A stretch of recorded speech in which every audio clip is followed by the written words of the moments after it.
ಎಲ್ರಿಗೂ ನಮಸ್ಕಾರ. ಶ್ರೀರಾಮ ರೂಪಕದಲ್ಲಿ ಅಗಸ್ತ್ಯರು ಉಪದೇಶಿಸಿದ ಆದಿತ್ಯ ಹೃದಯ ಮಂತ್ರದಿಂದ ಶ್ರೀರಾಮನು ಆನಂದದಿಂದ ಯುದ್ಧ ಮಾಡಲಿಕ್ಕೆ ಸಿದ್ಧನಾಗ್ತಾನೆ. ಆಗಸದಲ್ಲಿ ಸೂರ್ಯ ಹರ್ಷಪೂರ್ವಕವಾಗಿ ರಾವಣನನ್ನು ಸಂಹರಿಸಲು ತ್ವರೆ ಮಾಡು ಅಂತ ರಾಘವನಿಗೆ ಹೇಳ್ತಾನೆ. ರಾವಣನ ರಥವು ವೇಗವಾಗಿ ತನ್ನ ಕಡೆಗೇ ಬರುತ್ತಿರುವುದನ್ನು ಕಂಡು ಶ್ರೀರಾಮನು ಮಾತಲಿಗೆ ಎಚ್ಚರವಾಗಿರುವಂತೆ ಹೇಳ್ತಾನೆ. ರಾವಣನಿಗೆ ಪರಾಜಯ ಸೂಚಕವಾಗಿ ಅಶುಭ ಶಕುನಗಳು ಉಂಟಾಗುತ್ತೆ. ಶ್ರೀರಾಮನಿಗೆ ವಿಜಯ ಸೂಚಕವಾಗಿ ಶುಭ ಶಕುನಗಳು ಕಂಡುಬರುತ್ತವೆ. ಶ್ರೀರಾಮ ರಾವಣರೊಡನೆ ಘನಘೋರ ಯುದ್ಧವಾಗುತ್ತೆ. ರಾವಣರ ಮಹಾಯುದ್ಧ ರಾತ್ರಿಯಲ್ಲೂ ನಿಲ್ತಿರಲಿಲ್ಲ, ಹಗಲಿನಲ್ಲೂ ನಿಲ್ತಿರಲಿಲ್ಲ. ಒಂದು ಕ್ಷಣವೂ ಆ ಯುದ್ಧಕ್ಕೆ ವಿರಾಮವೇ ಇರಲಿಲ್ಲ.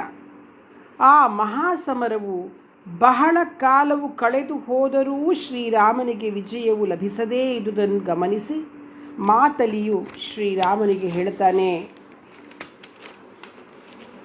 ಶ್ರೀರಾಮ ಪ್ರಭುವೇ, ಇವನನ್ನು ಸಂಹರಿಸಲು ಬ್ರಹ್ಮಾಸ್ತ್ರವನ್ನು ಪ್ರಯೋಗಿಸು. ದೇವತೆಗಳು ಹೇಳಿದ್ದ ರಾವಣನ ವಿನಾಶಕಾಲವು ಇದೀಗ ಸನ್ನಿಹಿತವಾಗಿದೆ. ಆಗ ಶ್ರೀರಾಮನು ಅಗಸ್ತ್ಯರಿಂದ ಪಡೆದಿದ್ದ ವೇದೋಕ್ತವಾದ ವಿಧಿಯಿಂದ ಮಹಾಬ್ರಹ್ಮಾಸ್ತ್ರವನ್ನು ಮಂತ್ರಿಸಿ ಧನುಸ್ಸಿನಲ್ಲಿ ಅನುಸಂಧಾನ ಮಾಡ್ತಾನೆ. ಆ ಬ್ರಹ್ಮಾಸ್ತ್ರವು ರಾವಣನ ವಕ್ಷಸ್ಥಳದಲ್ಲಿ ಬೀಳತ್ತೆ. ಆಗ ರಾವಣನ ಸಂಹಾರ ಆಗತ್ತೆ. ನಾವಿಲ್ಲಿ ಏನು ನೋಡಬಹುದು ಅಂತಂದರೆ, ಈ ವಾಲ್ಮೀಕಿಗಳು ಚೆನ್ನಾಗಿ ಯುದ್ಧ ಪ್ರಾರಂಭದ ವಿವರಣೆಯನ್ನು ಹೇಳಿದ್ದಾರೆ. ಹೇಗೆ ಪ್ರಾರಂಭ ಆಯಿತು, ಹೇಗೆ ಅಂತ್ಯವಾಯಿತು ಅನ್ನೋದು ದಿನದ ಸಮೇತ ಕೊಟ್ಟಿದ್ದಾರೆ ಯುದ್ಧದ ವಿವರಣೆನ. ಫಾಲ್ಗುಣ ಶುಕ್ಲ ಹುಣ್ಣಿಮೆಯ ದಿವಸ ಸುವೇಲ ಪರ್ವತಕ್ಕೆ ಪ್ರವೇಶವಾಗುತ್ತೆ ರಾಮಸೇನೆ. ಇನ್ನು ಕೃಷ್ಣ ಪಕ್ಷ ಪಾಡ್ಯಮಿ ದಿನ ಯುದ್ಧ ಆರಂಭವಾಗುತ್ತೆ. ಅಂದಿನ ರಾತ್ರಿಯೇ ನಾಗಪಾಶದಿಂದ ರಾಮ ಲಕ್ಷ್ಮಣರ ಬಂಧನ ಆಗುತ್ತೆ ಮತ್ತು ಗರುಡನಿಂದ ವಿಮೋಚನ ಆಗುತ್ತೆ.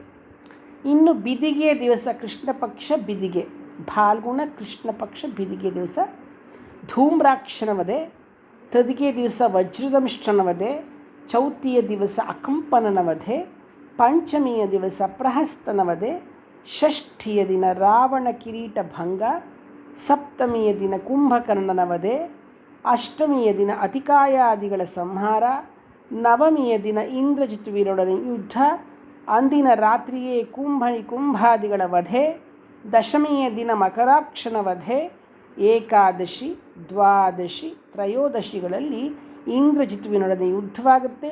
ತ್ರಯೋದಶಿ ದಿವಸವೇ ಇಂದ್ರಜಿತುವಿನ ವಧೆ ಆಗುತ್ತೆ. ಚತುರ್ದಶಿಯ ದಿವಸ ಯುದ್ಧಕ್ಕೆ ಸಿದ್ಧತೆ ಆಗುತ್ತೆ. ಅಮಾವಾಸ್ಯೆಯ ದಿವಸ ರಾವಣನ ಪ್ರಸ್ಥಾನ. ಈ ರೀತಿಯಾಗಿ ಯುದ್ಧದ ವಿವರಣೆಯನ್ನು ಕೊಟ್ಟಿದ್ದಾರೆ. ಫಾಲ್ಗುಣ ಮಾಸ ಮುಗಿಯುತ್ತೆ, ಇನ್ನು ಚೈತ್ರ ಮಾಸ ಆರಂಭ ಆಗುತ್ತೆ.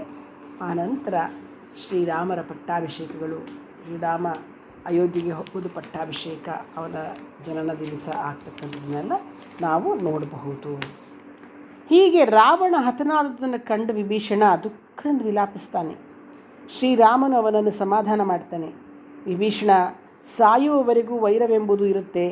ಸತ್ತ ನಂತರ ಆ ವೈರದ ಅಂತ್ಯವೂ ಆಗಿಬಿಡುತ್ತೆ. ನಮ್ಮ ಕಾರ್ಯವೀಗ ನೆರವೇರಿದೆ. ಆದುದರಿಂದ ನೀನೀಗ ಇವನ ಅಂತ್ಯ ಸಂಸ್ಕಾರವನ್ನು ಯಥಾವಿಧಿಯಾಗಿ ಮಾಡು. ರಾವಣನು ನಿನಗೆ ಹೇಗೆ ಸ್ನೇಹ ಪಾತ್ರನೋ ಹಾಗೆ ನನಗೂ ಸ್ನೇಹ ಪಾತ್ರನಾಗಿದ್ದಾನೆ ಅಂತ ಹೇಳ್ತಾನೆ.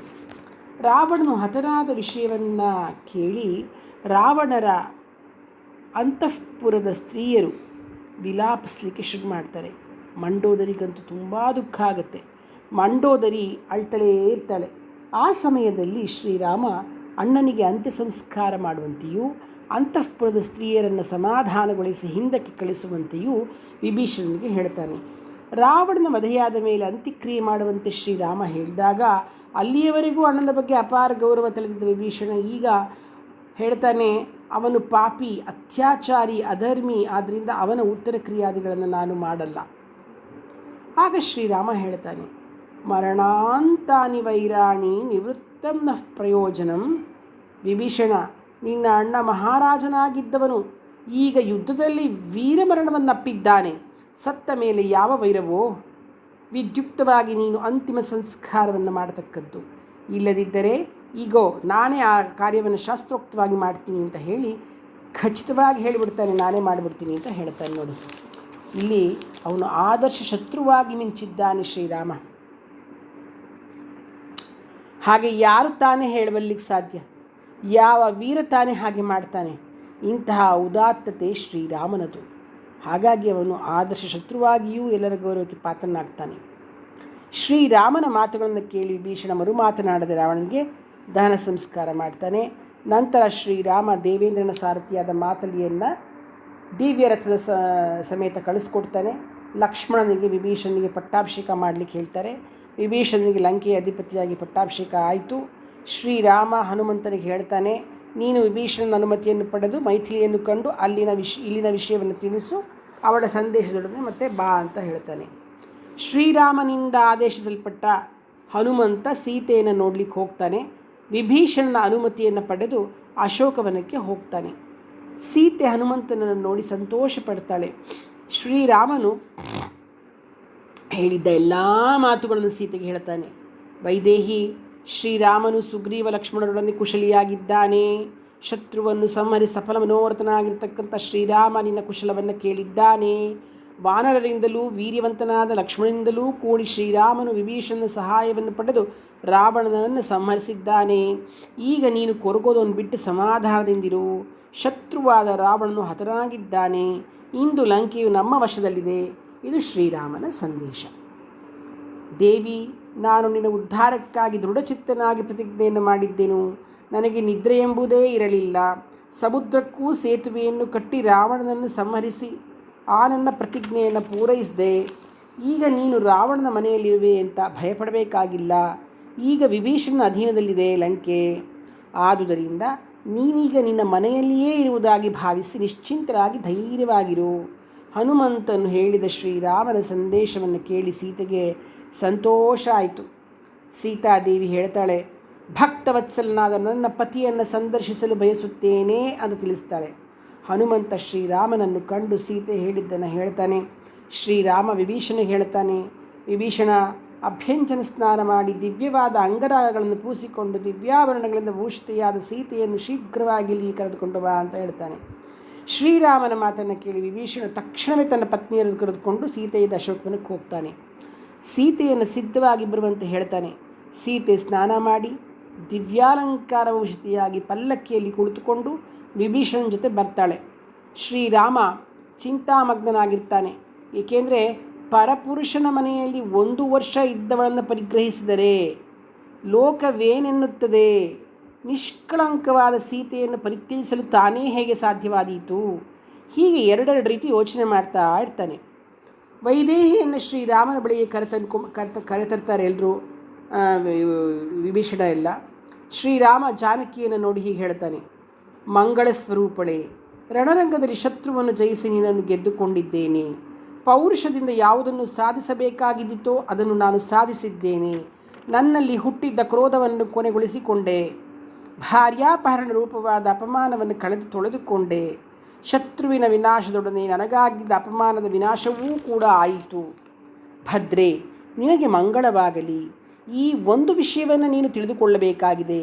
ನಾನು ಯುದ್ಧಕ್ಕಾಗಿ ಪರಿಶ್ರಮಿಸಿದ್ದು ಮತ್ತು ಮಿತ್ರರ ಪರಾಕ್ರಮದ ಸಹಕಾರದಿಂದ ನಾನು ಯುದ್ಧದಲ್ಲಿ ಗೆದ್ದಿದ್ದು ನಿನ್ನ ಸಲುವಾಗಿ ಅಲ್ಲ, ನನ್ನ ಚಾರಿತ್ರ್ಯವನ್ನು ರಕ್ಷಿಸಿಕೊಳ್ಳುವ ಸಲುವಾಗಿಯೂ, ಭಾರ್ಯಾಪಹಾರಿಯನ್ನು ಶಿಕ್ಷಿಸಲಾಗದವನೂ ಎಂದು ನನ್ನ ಮೇಲೆ ಬರಬಹುದಾಗಿದ್ದ ಅಪವಾದವನ್ನು ಕಳೆದುಕೊಳ್ಳುವ ಸಲುವಾಗಿಯೂ, ದುಷ್ಟ ಶಿಕ್ಷಕ ಶಿಷ್ಟ ಪರಿಪಾಲಕರೆಂದು ವಿಖ್ಯಾತವಾಗಿದ್ದ ನನ್ನ ವಂಶಕ್ಕೆ ಉಂಟಾಗಿದ್ದ ಕಳಂಕವನ್ನು ತೊಡೆದು ಹಾಕುವ ಸಲುವಾಗಿಯೂ ನಾನು ರಾವಣನನ್ನು ಸಂಹರಿಸಿ ನೀನನ್ನು ಬಿಡುಗಡೆ ಮಾಡಿದೆ.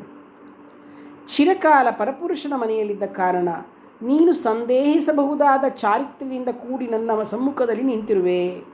ನೇತ್ರ ರೋಗಿಗೆ ದೀಪವು ಸಹ್ಯವಾಗುವುದಿಲ್ಲ. ಆದುದಂತೆಯೇ ನೀನು ಪ್ರತಿಕೂಲಳಾಗಿ ಕಾಣಿಸ್ತಾ ಇದೆಯಾ ನನಗೆ. ಇಲ್ಲಿ ವಾಲ್ಮೀಕಿಗಳು ಕೊಟ್ಟಿರ್ತಕ್ಕಂತಹ ಉಪಮಾನ ಹೃದಯಂಗಮವಾಗಿದೆ. ನೇತ್ರಾತುರಸ್ಯ ದೀಪ ಇವ ವಸ್ತುತಃ. ದೀಪದಲ್ಲಿ ಯಾವ ದೋಷವೂ ಇಲ್ಲ, ಸೀತೆಯಲ್ಲಿಯೂ ಯಾವ ದೋಷವೂ ಇಲ್ಲ. ಇದು ಶ್ರೀರಾಮನಿಗೂ ಗೊತ್ತು ಚೆನ್ನಾಗಿ.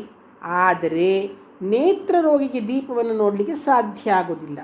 ಅಂತೆಯೇ ಲೋಕಾಪವಾದವೆಂಬ ರೋಗದಿಂದ ಪೀಡಿತನಾಗಿರುವ ಶ್ರೀರಾಮನಿಗೆ ಸೀತೆಯ ಸಾನ್ನಿಧ್ಯವು ಹಿತಕರವಾಗಿ ಕಾಣ್ತಾ ಇಲ್ಲ. ಶ್ರೀರಾಮನಿಗೆ ಸೀತೆಯು ಪರಿಶುದ್ಧಳೆಂದು ತಿಳಿದಿದ್ದರೂ ಜನಾಪವಾದದ ಭೀತಿಯಿಂದ ಅವನು ಹೀಗೆ ಹೇಳ್ತಾ ಇದ್ದಾನೆ. ಆದ್ದರಿಂದ ಜಾನಕಿ, ನಿನ್ನ ಇಷ್ಟವಿದ್ದೆಡೆಗೆ ನೀನು ಹೋಗಬಹುದು. ನಾನು ನಿನಗೆ ಅನುಮತಿ ಕೊಡ್ತಾ ಇದ್ದೇನೆ. ಈ 10 ದಿಕ್ಕುಗಳಲ್ಲಿ ಯಾವ ದಿಕ್ಕಿಗೆ ಬೇಕಾದರೂ ನೀನು ಹೋಗಬಹುದು. ಮುಂದೆ ನಿನ್ನಿಂದ ನನಗೆ ಯಾವ ಕಾರ್ಯವೂ ಆಗಬೇಕಾಗಿಲ್ಲ. ರಾವಣನ ತೊಡೆಯ ಸಂಪರ್ಕದಿಂದ ದೂಷಿತೆಯಾಗಿ ಅವನ ದುಷ್ಟವಾದ ಕಣ್ಣುಗಳಿಂದ ನೋಡಲ್ಪಟ್ಟಿರುವೆ. ನನ್ನ ಕುಲವನ್ನು ಮಹಾಕುಲವೆಂದು, ನನ್ನನ್ನು ಮಹಾಕುಲ ಸಂಭೂತನೆಂದು ಹೇಳಿಕೊಳ್ಳುವ ನಾನು ಅಂತಹ ನಿನ್ನನ್ನು ಹೇಗೆ ತಾನೇ ಪರಿಗ್ರಹಿಸಲಿ? ಶ್ರೀರಾಮನ ಕಠೋರವಾದ ಮಾತುಗಳನ್ನು ಕೇಳಿ ಸೀತೆಯು ಶ್ರೀರಾಮನಿಗೆ ನಿಂದಾಪೂರ್ವಕವಾದ ಉತ್ತರ ಕೊಡ್ತಾಳೆ. ವೀರನೇ, ನಿನ್ನಂತಹವನು ಹೇಳಲು ಯೋಗ್ಯವಲ್ಲ. ಅಂತಹ ಶೋಕವನ್ನುಂಟು ಮಾಡತಕ್ಕದ್ದು ಅತಿದಾರುಣವೂ ಕರುಣ ಕಠೋರವೂ ಆದ ಇಂತಹ ಮಾತುಗಳನ್ನು ಸಂಸ್ಕೃತಿಯೇ ಇರದ ಅಸಭ್ಯವಾದ ಮನುಷ್ಯನೊಬ್ಬನು ಸಂಸ್ಕಾರಹೀನಳಾದ ಅಸಭ್ಯಳಾದ ಹೆಂಗಸಿಗೆ ಹೇಳುವಂತೆ ಹೇಳುತ್ತಿರುವೆ ಏಕೆ? ನನ್ನ ಮೇಲೆ ನೀನು ಸಂಶಯಿಸಲು ಕಾರಣವೇ ಇಲ್ಲ. ರಾವಣನು ನನ್ನನ್ನು ಅಪಹರಿಸಿದ ಈ ಸಮಯದಲ್ಲಿ ನಾನು ಅಸ್ವತಂತ್ರಳಾಗಿದ್ದೆ, ಬಲಾತ್ಕಾರದಿಂದ ಒಯ್ಯಲ್ಪಡುತ್ತಿದ್ದೆ. ನಾನು ಸ್ವೇಚ್ಛೆಯಿಂದ ರಾವಣನ ವಶಳಾಗಿರಲಿಲ್ಲ. ಪರಪುರುಷನಿಂದ ಶರೀರದ ಸ್ಪರ್ಶವಾದುದು ನಿಶ್ಚಯವಾದರೂ ಇದರಲ್ಲಿ ನನ್ನ ಅಪರಾಧವೇನೂ ಇಲ್ಲ. ಇದು ದೈವದ ಅಪರಾಧ. ಆ ಸಮಯದಲ್ಲಿ ನನ್ನ ಅಧೀನದಲ್ಲಿದ್ದುದು ನನ್ನ ಮನಸ್ಸು ಮಾತ್ರ. ಅದು ಪರಕೀಯವಾಗಲು ಸಾಧ್ಯವೇ ಇಲ್ಲ. ಆ ನನ್ನ ಮನಸ್ಸನ್ನು ನಿನ್ನಲ್ಲಿಯೇ ಲೀನಗೊಳಿಸಿದ್ದೇನು. ನಮ್ಮಿಬ್ಬರಲ್ಲಿ ಅನುರಾಗ ಹೆಚ್ಚಿದ್ದಿತು.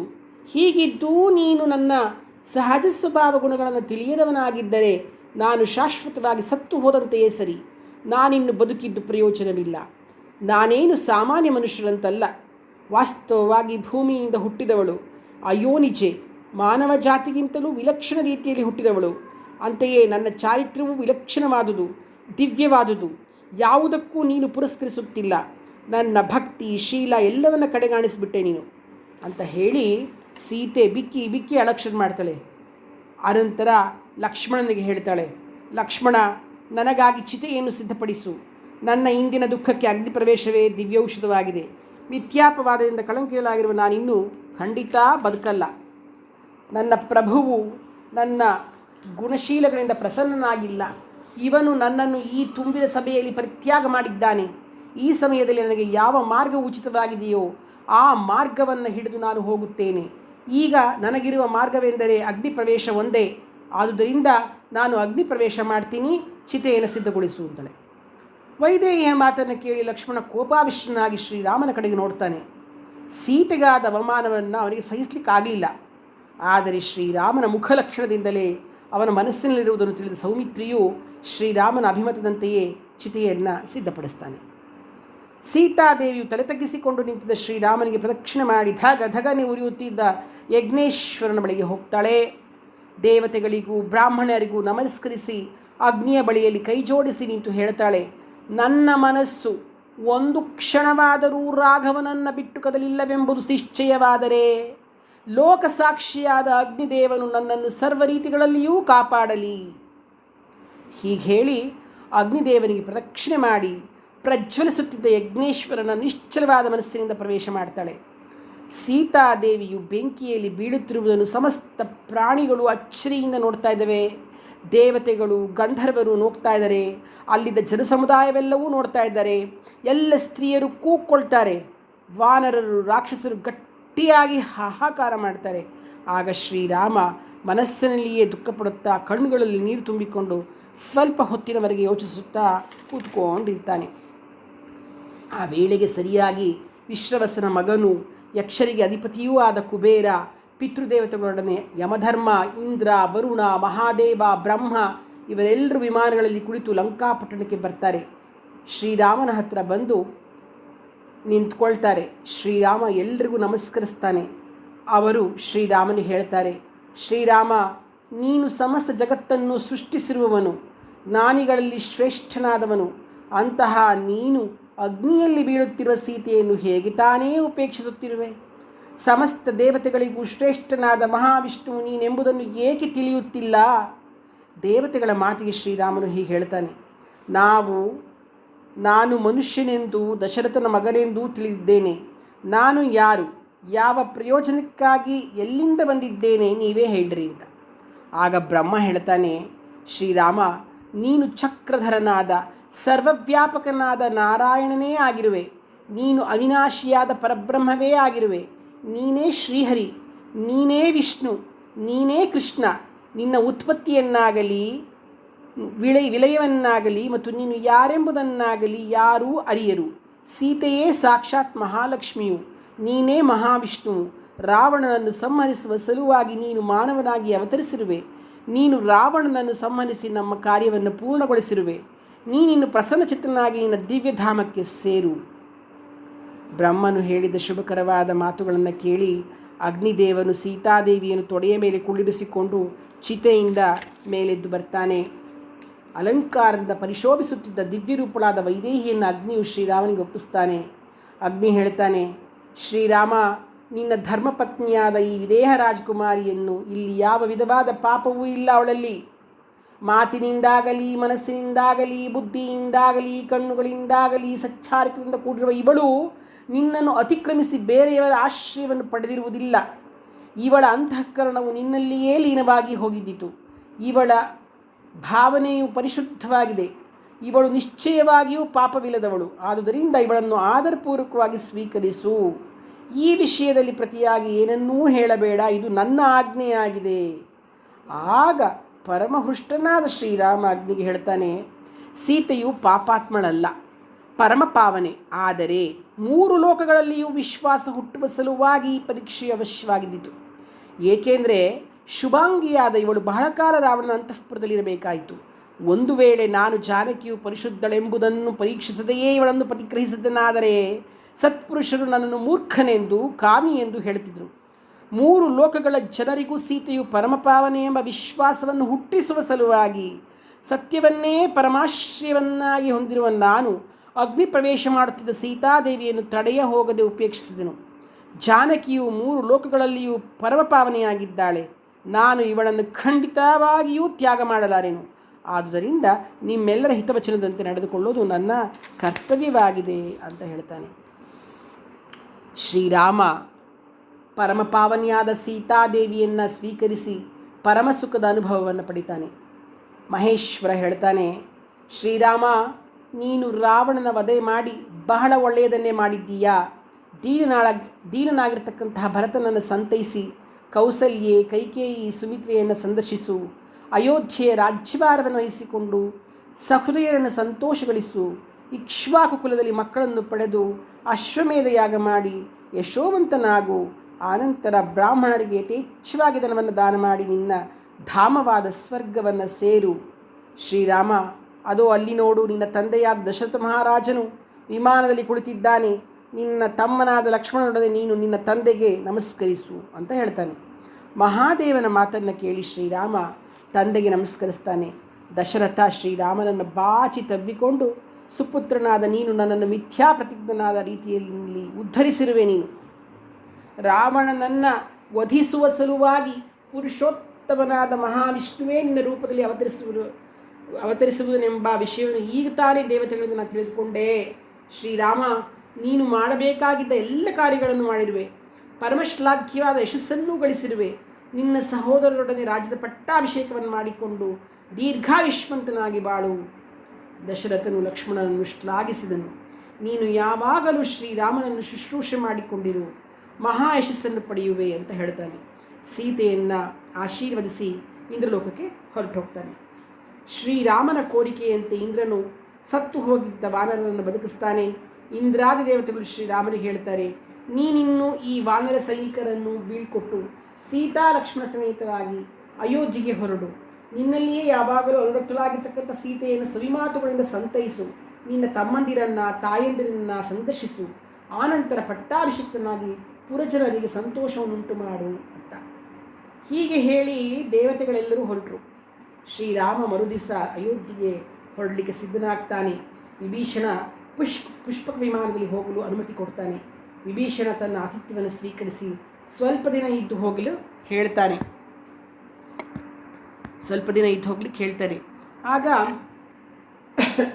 ಆದರೆ ಭರತನನ್ನು ನೋಡಬೇಕೆಂದು ತಕ್ಷಣವೇ ಹೊರಡಬೇಕೆಂದು ಶ್ರೀರಾಮ ಹೇಳ್ತಾನೆ. ಅಷ್ಟೇ ಅಲ್ಲದೆ ತಾಯಂದ್ರನ್ನು ಕಾಣಬೇಕು ಅಂತಲೂ ಗುಹನನ್ನು ಪ್ರಜೆಗಳನ್ನು ನೋಡಬೇಕು ಅಂತ ನಾನು ತಕ್ಷಣ ಹೊರಡಬೇಕು ಅಂತ ಕೇಳ್ಕೊಳ್ತಾನೆ. ವಿಭೀಷಣ ಪುಷ್ಪಕ ವಿಮಾನವನ್ನು ತೆಗೆದುಕೊಂಡು ಅತಿ ಶೀಘ್ರವಾಗಿ ಶ್ರೀರಾಮನ ಹತ್ರಕ್ಕೆ ತಗೊಂಡ್ಕೊಂಡು ಬರ್ತಾನೆ. ಶ್ರೀರಾಮ ಹೇಳ್ತಾನೆ, ಅವನು ವಾನರ ಸೈನಿಕರನ್ನು ಸತ್ಕರಿಸುವಂತೆ ವಿಭೀಷಣನಿಗೆ ಹೇಳ್ತಾನೆ. ಅದರಂತೆಯೇ ವಿಭೀಷಣನು ವಾನರ ಸೈನಿಕರಿಗೆ ಧನಕನಕ ವಸ್ತುಗಳನ್ನು ಕೊಟ್ಟು ಸತ್ಕರಿಸ್ತಾನೆ. ಶ್ರೀರಾಮನು ಎಲ್ಲರಿಗೂ ಧನ್ಯವಾದಗಳನ್ನು ತಿಳಿಸುತ್ತಾ ಸೀತಾ ಲಕ್ಷ್ಮಣರೊಂದಿಗೆ ಪುಷ್ಪಕ ವಿಮಾನವನ್ನು ಏರ್ತಾನೆ. ಆಗ ಸಮಸ್ತ ವಾನರ ಸೇನಾಪತಿಗಳು ಮತ್ತು ವಿಭೀಷಣನು ಕೈ ಮುಗಿದು ಶ್ರೀರಾಮನಿಗೆ ತಾವೂ ಅಯೋಧ್ಯೆಗೆ ನಿನ್ನ ಜೊತೆಗೆ ಬರುತ್ತೀನಿ ಅಂತ ಹೇಳ್ತಾರೆ. ಶ್ರೀರಾಮ ಒಪ್ಕೋತಾನೆ. ಎಲ್ಲರೂ ಶ್ರೀರಾಮನ ಜೊತೆ ಪುಷ್ಪಕ ವಿಮಾನವನ್ನು ಏರ್ತಾರೆ. ಶ್ರೀರಾಮನು ಸೀತೆಗೆ ದಾರಿಯಲ್ಲಿ ಸಿಗುವ ಎಲ್ಲ ಪ್ರದೇಶಗಳನ್ನು ಪರಿಚಯಿಸ್ತಾನೆ. ತಾವು ಸಂಚರಿಸಿದ ಸ್ಥಳಗಳನ್ನೆಲ್ಲ ತೋರಿಸ್ತಾನೆ. ನಿಯಮಾನುಷ್ಠಾನಪರನಾಗಿದ್ದ ಶ್ರೀರಾಮ 14 ವರ್ಷಗಳು ಪೂರ್ಣವಾಗಿ ಮುಗಿದ ನಂತರ ಪಂಚಮಿ ತಿಥಿಯಲ್ಲಿ ಭರದ್ವಾಜರ ಆಶ್ರಮಕ್ಕೆ ಹೋಗಿ ಮಹರ್ಷಿಗಳಿಗೆ ನಮಸ್ಕರಿಸ್ತಾನೆ. ಅಯೋಧ್ಯೆ ವಿಷಯವಾಗಿ ಪ್ರಶ್ನಿಸ್ತಾನೆ. ಭರದ್ವಾಜರು ಎಲ್ಲ ವಿಷಯವನ್ನು ತಿಳಿಸಿ, ನಿನಗೊಂದು ವರ ಕೊಡುತ್ತೇನೆ, ಇಂದು ನನ್ನ ಆತಿಥ್ಯ ಸ್ವೀಕರಿಸಿ ನಾಳೆ ಹೊರಡುವೆಯಂತೆ ಅಂತಾರೆ. ಶ್ರೀರಾಮ ಹಾಗೇ ಆಗಲಿ ಅಂತ ಹೇಳಿ ಆ ವರವನ್ನು ಪ್ರಾರ್ಥಿಸ್ತಾನೆ. ಪೂಜ್ಯರೇ, ನಾನು ಇಲ್ಲಿಂದ ಅಯೋಧ್ಯೆಗೆ ಪರಿವಾರ ಸಮೇತನಾಗಿ ಹೋಗುವಾಗ ಮಾರ್ಗದಲ್ಲಿರುವ ವೃಕ್ಷಗಳು ಇದು ಕಾಲವಲ್ಲದಿದ್ದರೆ ಫಲಪುಷ್ಪಭರಿತಗಳಾಗಿರಲಿ, ಎಲ್ಲವೂ ಮಧುವನ್ನು ಸುರಿಸುತ್ತಿರಲಿ. ಭರದ್ವಾಜರು ತಥಾಸ್ತು ಅಂತ ಹೇಳಿ ಬೀಳ್ಕೊಡ್ತಾರೆ. ಶ್ರೀರಾಮನು ಹನುಮಂತನನ್ನು ಗುಹನಿಗೆ ನಾವೆಲ್ಲರೂ ಬರುತ್ತಿರುವ ವಿಷಯವನ್ನು ತಿಳಿಸ್ಲಿಕ್ಕೆ ಹೇಳ್ತಾನೆ. ಗುಹ ಹಂಗೆ ತಿಳಿಸಿದಾಗ ಗುಹ ಭರತನ ಸಮಾಚಾರವನ್ನು ಹೇಳ್ತಾನೆ. ಭರತನನ್ನು ಸಂದರ್ಶಿಸಿ ಅವನ ಕುಶಲವನ್ನು ನಾನು ಕೇಳಿದೆನೆಂದು ಹೇಳು. ಅನಂತರ ನಾವು ಬರುತ್ತಿರುವ ವಿಷಯವನ್ನು ತಿಳಿಸು. ವನವಾಸ ಕಾಲದಲ್ಲಿ ನಡೆದ ವೃತ್ತಾಂತವನ್ನೆಲ್ಲ ತಿಳಿಸು. ಭರತನು ನಿನ್ನ ಮಾತನ್ನು ಕೇಳಿದೊಡನೆಯೇ ಅವನ ಮುಖದಲ್ಲಿ ಮೂಡುವ ಭಾವನೆಗಳನ್ನು ಸೂಕ್ಷ್ಮವಾಗಿ ಗಮನಿಸಿ ನನಗೆ ತಿಳಿಸು. ಅವನು ನನ್ನ ವಿಷಯದಲ್ಲಿ ಏನು ಹೇಳ್ತಾನೆ ಎಂಬುದನ್ನು ವಿವರಿಸಿ ಹೇಳು. ಆದಷ್ಟು ಬೇಗ ಅವನ ಇಂಗಿತವನ್ನು ನನಗೆ ನೀನು ತಿಳಿಸಬೇಕು ಅಂತ. ಹಾಗೆ ಶ್ರೀರಾಮ ಆದೇಶ ನೀಡಿದ ನಂತರ ಹನುಮಂತ ಮಾನವ ವೇಷವನ್ನು ಧರಿಸಿ ತ್ವರೆಯಿಂದ ಹೋಗ್ತಾನೆ. ಗುಹನನ್ನು ಸಂದರ್ಶಿಸಿ ನಂತರ ಭರತನನ್ನು ಕಾಣಲಿಕ್ಕೆ ಹೋಗ್ತಾನೆ. ಅತ್ಯಂತ ಕೃಶನಾಗಿದ್ದ ಭರತನನ್ನು ಕಂಡು ಹನುಮಂತ ಹೇಳ್ತಾನೆ ಹೀಗೆ: ದಂಡಕಾರಣ್ಯದಲ್ಲಿ ನಾರುಮಡಿಯುಟ್ಟು ಜಟಾಧಾರಿಯಾಗಿ ವಾಸ ಮಾಡುತ್ತಿದ್ದ ಯಾವ ಶ್ರೀರಾಮನ ವಿಷಯವಾಗಿ ನೀನು ಸರ್ವದಾ ಶೋಕಿಸುತ್ತಿದ್ದೀಯೋ ಆ ಶ್ರೀರಾಮನು ನಿನ್ನ ಕುಶಲವನ್ನು ಕೇಳಿದ್ದಾನೆ. ನೀನು ಇದೇ ಮುಹೂರ್ತದಲ್ಲಿಯೇ ಅಣ್ಣನಾದ ಶ್ರೀರಾಮನೊಡನೆ ಸೇರುವೆ. ಶ್ರೀರಾಮನು ರಾವಣಾಸುರನನ್ನು ಸಂಹರಿಸಿ ಸೀತಾದೇವಿಯನ್ನು ಪಡೆದುಕೊಂಡು ಮಿತ್ರರೊಡನೆ ಅಯೋಧ್ಯೆಗೆ ಬರ್ತಿದ್ದಾನೆ. ಲಕ್ಷ್ಮಣ ಸೀತೆಯೊಡನೆ ಅಯೋಧ್ಯೆಗೆ ಬರ್ತಾ ಇದ್ದಾನೆ ಅಂತ ಹೇಳ್ತಾನೆ. ಹನುಮಂತನು ಹೀಗೆ ಹೇಳುತ್ತಲೇ ಭರತ ಆನಂದಾಧಿಕ್ಯದಿಂದ ಕೆಳಗೆ ಬಿದ್ದು ಹೋಗ್ಬಿಡ್ತಾನೆ. ಅತಿ ಆನಂದದಿಂದ ಕ್ಷಣಕಾಲ ಮೂರ್ಛೆಗೊಳ್ತಾನೆ. ನಂತರ ಸುಧಾರಿಸಿಕೊಂಡು ಹನುಮಂತನನ್ನು ಕುರಿತು ಶ್ರೀರಾಮನ ವನವಾಸದಲ್ಲಿ ನಡೆದ ಘಟನೆಗಳನ್ನು ಸಮಗ್ರವಾಗಿ ಹೇಳಲು ಕೇಳ್ತಾನೆ. ಹನುಮಂತ ಸಂಪೂರ್ಣ ವಿಷಯಗಳನ್ನು ಭರತನಿಗೆ ಹೇಳ್ತಾನೆ. ಈಗ ಶ್ರೀರಾಮ ಭರದ್ವಾಜ ಮುನಿಯ ಆಶ್ರಮದಲ್ಲಿ ತಂಗಿದ್ದಾನೆ. ಪುಷ್ಯ ನಕ್ಷತ್ರಯುಕ್ತವಾದ ನಾಳೆಯ ದಿವಸ ನೀನು ಅವನನ್ನು ಸಂದರ್ಶಿಸಬಹುದು ಅಂತ ಹೇಳ್ತಾನೆ. ಹನುಮಂತನ ಮಧುರವಾದ ವಾಕ್ಯಗಳಿಂದ ಶ್ರೀರಾಮನ ವನವಾಸದ ಚರಿತ್ರೆಯನ್ನು ಕೇಳಿದ ಭರತ ಬಹಳ ಸಂತೋಷವನ್ನು ಶತ್ರುಘ್ನಿಗೆ ಆಜ್ಞಾಪಿಸ್ತಾನೆ. ಅಯೋಧ್ಯೆಯನ್ನು ಸಜ್ಜುಗೊಳಿಸಲಿ. ಅಯೋಧ್ಯೆಯಿಂದ ನಂದಿಗ್ರಾಮದವರೆಗಿನ ಮಾರ್ಗ ಸಮತಟ್ಟು ಮಾಡಿ ನೀರಿನಿಂದ ತೊಳೆದು ಹೂವಿನಿಂದ ಅಲಂಕರಿಸಿ ಧ್ವಜಗಳನ್ನು ಹಾರಿಸಿ ರಾಜಮಾರ್ಗವು ರಂಗೋಲಿಯಿಂದ ಸಿಂಗರಿಸಲಿ. ಎಲ್ಲವೂ ವ್ಯವಸ್ಥಿತವಾಗಿ ನಡೆಯಿತು. ದಶರಥನ ಸಮಸ್ತ ಪತ್ನಿಯರೂ ನಂದಿಗ್ರಾಮಕ್ಕೆ ಬರ್ತಾರೆ. ಶ್ರೀರಾಮನನ್ನು ಎಲ್ಲರೂ ಕಾಯಲಿಕ್ಕೆ ಕಾಯ್ತಾ ಕೂತ್ಕೊಳ್ತಾರೆ. ಹನುಮಂತನು ಪುಷ್ಪಕ ವಿಮಾನದಲ್ಲಿ ಶ್ರೀರಾಮ, ಸೀತಾ, ಲಕ್ಷ್ಮಣ, ವಿಭೀಷಣ, ಸುಗ್ರೀವಾದಿ ವಾನರೆಲ್ಲರೂ ಬರ್ತಿದ್ದಾರೆ ಅಂತ ಹೇಳ್ತಲೇ ಅಲ್ಲಿ ಶ್ರೀರಾಮನ ಸಂದರ್ಶನಕ್ಕಾಗಿ ನೆರೆದಿದ್ದ ಸ್ತ್ರೀ ಬಾಲ ಯುವ ವೃದ್ಧರು ಶ್ರೀರಾಮನು ಆಗಮಿಸಿದನು, ರಾಜಾರಾಮನು ಆಗಮಿಸಿದನು, ಸೀತಾರಾಮನು ಆಗಮಿಸಿದನು, ಹರ್ಷ ಸಮದ್ಭೂತವಾದ ಜಯಕಾರಗಳನ್ನು ಎಲ್ಲರೂ ಕೂಡ ಹಾಕ್ತಾರೆ. ರಾಮ ಬಂದನೇನೆ ಶ್ರೀ ರಘುರಾಮ ಬಂದನೇನೆ ರಾಮ ಬಂದನೇನೆ ಶ್ರೀ ರಘುರಾಮ ಬಂದನೇನೆ ಪ್ರೇಮಿತ ಜನರನು ಪೊರೆಯಲಾಗಿ ಪ್ರೇಮಿತ ಜನರನು ಪೊರೆಯಲಾಗಿ ರಾಮ ಬಂದನೇನೆ ಶ್ರೀ ಬಂದನೆ ರಾಮ ಬಂದನೆ ಶ್ರೀ ರಘುರಾಮ ಬಂದನೆ ಸೀತೆಯ ಸಹಿತ ಲಕ್ಷ್ಮಣರೊಡಗೂಡಿ ಸೀತೆಯ ಸಹಿತ ಲಕ್ಷ್ಮಣರೊಡಗೂಡಿ ಪಾದಂಗದಿ ದಿಗ್ವಿಜಯವ ಮಾಡಿ ಪಾದಂಗದಿ ದಿಗ್ವಿಜಯವ ಮಾಡಿ ರಾಮ ಬಂದನೆ ಶ್ರೀ ರಘುರಾಮ ಬಂದನೆ ರಾಮ ಬಂದನೆ ಶ್ರೀ ರಘುರಾಮ ಬಂದನೆ ಅವಧಿಯು ಮುಗಿಯಲು ಅಸುವ ತೊರೆವನೆಂದು ಅವಧಿಯು ಮುಗಿಯಲು ಅಸುವ ತೊರೆವನೆಂದು ತವ ಕದಿ ಭರತನ ಪಾಲಿಸಲಿಕೆ ತವ ಕದಿ ಭರತನ ಪಾಲಿಸಲಿಕೆ ರಾಮ ಬಂದನೆ ಶ್ರೀ ರಘುರಾಮ ಬಂದನೆ ರಾಮ ಬಂದನೆ ಶ್ರೀ ರಘುರಾಮ ಬಂದನೆ ಸಾಕೇತಪುರಪತಿ ಸಾಂಗತ್ಯಲೋಲನಾಗಿ ಸಾಕೇತಪುರಪತಿ ಸಾಂಗತ್ಯಲೋಲನಾಗಿ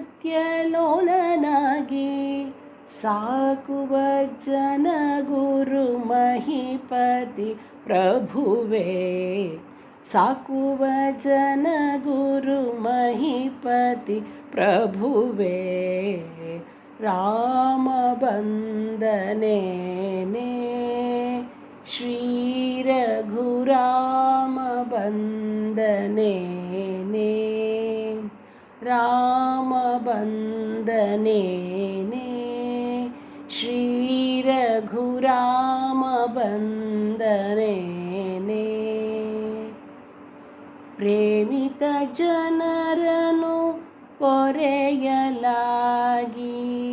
ಪ್ರೇಮಿತ ಜನರನ್ನು ಪೊರೆಯಲಾಗಿ ರಾಮ ಬಂದನೆ